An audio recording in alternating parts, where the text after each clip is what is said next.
Jacob Blink, and this is the Titan 2-minute drill. 4, 3, 2, 1.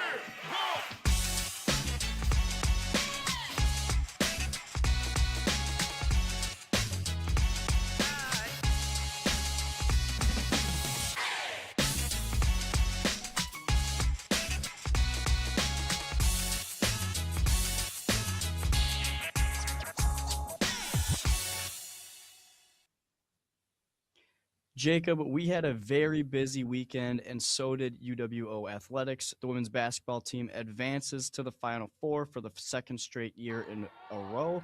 Track and field had national champions crowned. Gymnastics is heading to another national championship, and football announced their coaching staff for the 2026 season. And with all that, the UWO women's basketball team has danced its way to the Final Four for the second straight year. The Titans beat the WashU Bears in the Sweet 16 and the University of Chicago Maroons in the Elite Eight this past weekend. Jacob, with all that knowledge, is this the team that takes home the national championship?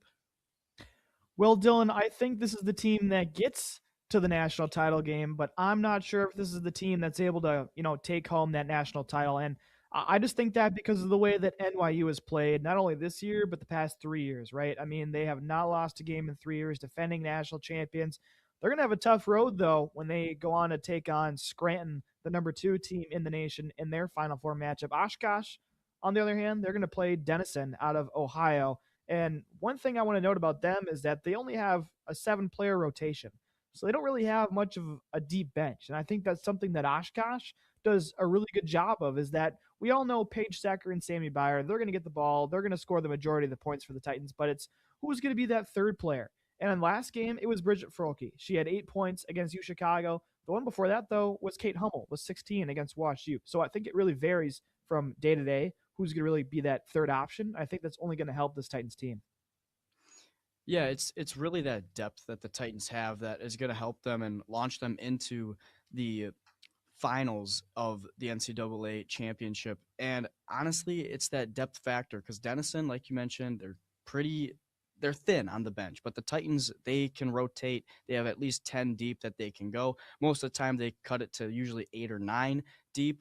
But for this tournament, we haven't even highlighted the premier players like Secker, Byer, or Poole, who have been turning it up. I mean, Sammy Byer averaging 15 points per game in the tournament, Paige Secker averaging 12.3 points per game in the tournament, and Avery Poole almost in double digits, averaging 9.8 points per game in the tournament. And honestly, those premier players, you can lean on them because they have so much value. I mean, Poole being that veteran senior, Byer being a junior, and then Secker being a sophomore. So you're kind of hitting all the marks. They're using the veterans to their advantage, but they're also utilizing the youth that they have, and they're kind of propelling the future for the program. Well, especially, too, we're kind of missing out on probably the greatest defensive player that Oshkosh has on its team right now, and that's Sarah Hardwick, someone who's been, a multi-time all-defensive team WIAC honoree, but I think she's going to have a big impact on the Final Four game. Moving on, though, the UW Oshkosh track and field team sent 21 athletes to Birmingham, Alabama. 3 Titans were crowned national champions, and 8 Oshkosh athletes were named All-Americans. Gavin Fritsch, Joshua Rivers, and Colin Kao all won a national championship individually. Fritsch won the weight throw, Rivers won the long jump, and Kao won the pole vault. So, Dylan, my question for you is, are these individual titles going to translate to the outdoor season? It's pretty easy to say that talking indoor to outdoor comparison, that your outdoor scores are going to be better. I mean, I experienced it in high school when I was in track. My indoor scores were horrible, and then I just started to continuously PR as I got to the outdoor season. There's something about running outside compared to inside in a gym when people are long jumping and the sand's getting everywhere, and then it starts to get dusty, and when you're running long distance, you're starting to inhale all that dust in the air, and it really just hinders your times. But in that outdoor sense, you're breathing fresh air. It's nice where the athletes stay cool and they stay warm because their bodies adjust to the temperature out there because it can be cooler. And then when you're running, you warm your body up. And honestly, I'm really looking forward to Emma Boga, who is a part of that relay medley team that made it to nationals. I mean, she's only a sophomore and she's learning from the likes of Amelia Lehman, who I think you're going to talk a little bit about here. But I'm really interested to see how the athletes are going to really hit their PRs in the outdoor season because 21 athletes going to nationals indoor is insane. Yeah, I kind of think that this nationals for indoor this season has shown that lacrosse is beatable. Lacrosse ended up taking second, and Oshkosh just 10 points behind the Eagles. Usually, we all kind of assume that lacrosse is going to be the team that takes home both the indoor and outdoor national championships, but personally, I think lacrosse is starting to slip a little bit. I mean, Oshkosh dominated in the field events. Of course, all the individual national champions came from the field. And I think they just need a few good finishes in some of the running events. I think Lucas Nicholson is someone to keep an eye on for the outdoor season. He's still very young, finished sixth in the 800-meter run in the indoor season with a minute 59 seconds. So look out for him. And then on the women's side, mentioned her before, but Amelia Lehman just continues to impress. Probably one of the greatest long distance runners that Oshkosh has seen in the last couple of years from the women's side of things. Finished second in the mile with a 4-minute 43-second mark. So I think I think it will translate to the outdoor season. I think it's really going to be an interesting time to be a Titan fan for track and field. And moving on to the UWO gymnastics team, it is heading to nationals for the sixth straight year. The team took first place out of 6 teams at the WIAC Championship slash NCGA West Regional. The team scored 195.75 points at the West Regional. The team travels to New York on March 20th. Jacob, what events will help the Titans take home the national championship? Well, Dylan, for me, I think the obvious answer is going to have to be the vault. I mean, they set a school best mark of 48.775 in that WIAC championship, and they were really led by Rana McGivney, the WIAC Gymnast of the Year. And she won the conference title in the vault with a 9.850. And then she also did really well in the floor exercise, too. Finished with a 9.775. Oshkosh as a team, 48.775. So I think both of those are going to be ones to kind of keep an eye on. And, Oshkosh, they were able to beat Whitewater, the number 2 ranked team in the nation, just behind Oshkosh, who's number 1. So the Titans able to take down the Warhawks in the WIAC meet. And I think they'll be able to use that as momentum going into the NCGA national meet. Yeah, and really just looking at the team posted a school record of 49.125 on the balance beam, and that was led by a freshman, Omi Ellis, on the balance beam, set the program record with a winning score of 9.925 to overtake a record held by Tiffany Barden that was set in 1998. So a very untouchable record that it seemed. Well, now it is touchable, and now Omi Ellis holds that record. And I think that the balance beam coming off of another school record, I think that's just going to propel this team to think, wow, we're hitting records this late in the season. We're breaking another record. The team just seems so in sync that they look unstoppable.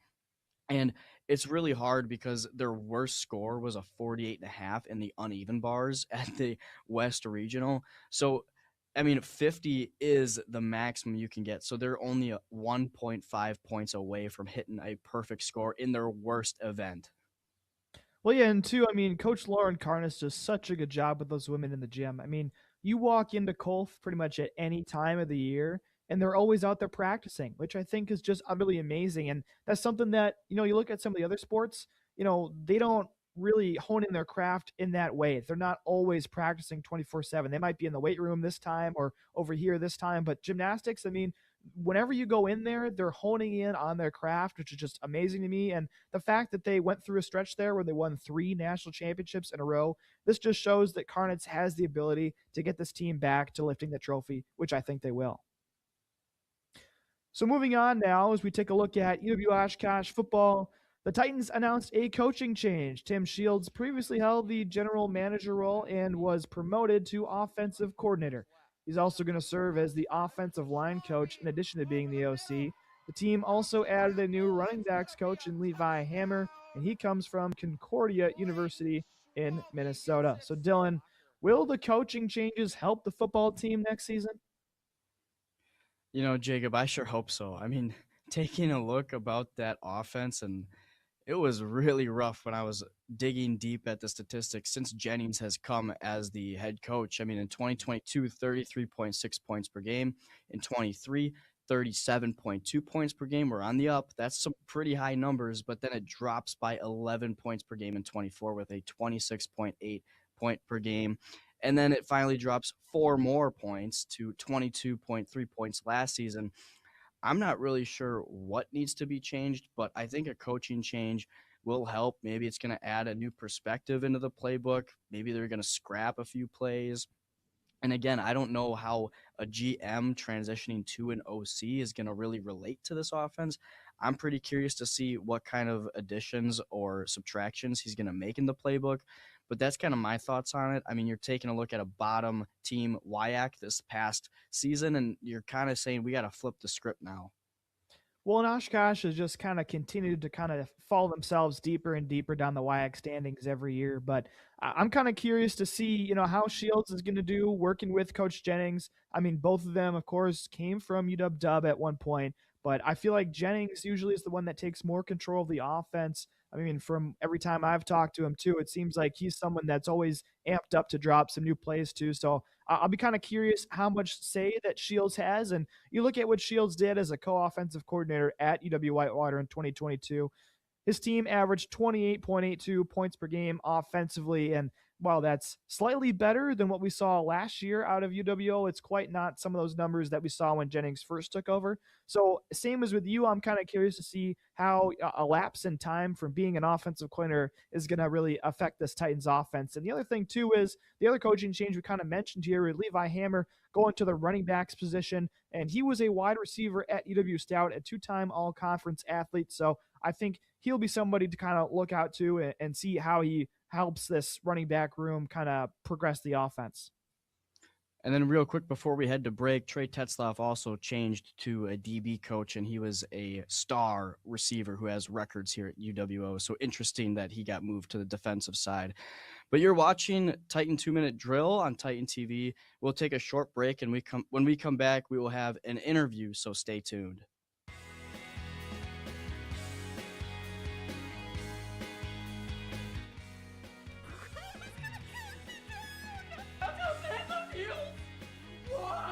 Okay, so what we're going to want to do first is get our buttermilk. Learn lessons. Make new friends. First, tonight, the UW Women's Center helps students in need. What a victory!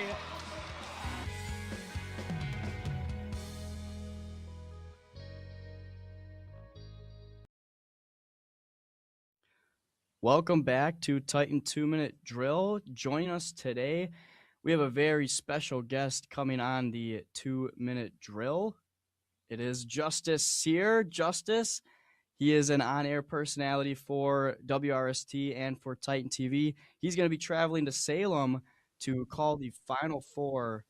So, Justice, I want some of your thoughts heading into traveling to Salem for the Final Four.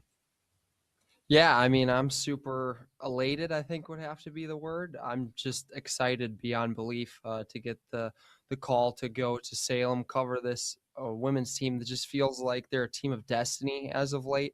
I agree with Link earlier in the show that they should make it to the national championship. So to get this opportunity is, again, wonderful and really almost beyond my comprehension, just a year ago before I came here to UW Oshkosh. And Justice, real quickly, what does Oshkosh need to do to win the title? Just very fast. They got to hit their threes. If they're not hitting their threes, it's going to be a long time, and they got to be able to rotate 1 through 5 on defense, specifically against NYU, kind of looking ahead past that Denison team. I know that's not a great thing to do, but if they're going to win a national championship, they're going to have to knock down their threes and play good defense. I know that's pretty cliche, but that's where we are in March. Well, Justice, thank you so much for taking a few minutes out of your day, out of your busy schedule to join us.